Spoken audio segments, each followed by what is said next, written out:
Obesity గనక ఒక్కసారి మొదలయ్యింది అనంటే దీనివల్ల కూడా సెక్స్ సామర్థ్యం అనేటువంటిది తగ్గిపోతుంది.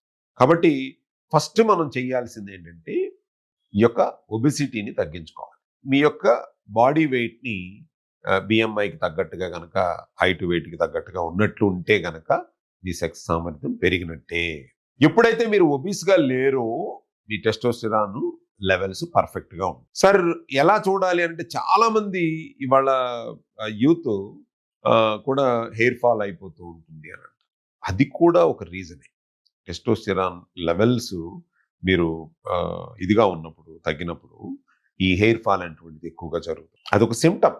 దాన్ని జాగ్రత్తగా చూసుకోవాలి. ఇంకొకటి కొలెస్ట్రాల్ లెవెల్స్ పెరిగిపోవటం వల్ల కూడా మీకు ఈ యొక్క టెస్టోస్టెరాన్ లెవెల్స్ అనేటువంటివి తగ్గిపోతూ ఉంటాయి. కాబట్టి నేనేం చెప్తున్నానంటే మీ యొక్క సెక్స్ సామర్థ్యాన్ని పెంచుకోవాలి అనుకునే వాళ్ళు మీరు కొలెస్ట్రాల్ బ్లడ్ కొలెస్ట్రాల్ తగ్గించుకునేటటువంటి ఫుడ్స్ని తీసుకోవాలి. దానికి తగ్గట్టుగా శారీరక వ్యాయామం చేయాలి. తర్వాత ఎప్పుడైతే ఒబీస్‌గా ఉన్నారో దాన్ని తగ్గించుకునేటువంటి ప్రయత్నం చేయాలి.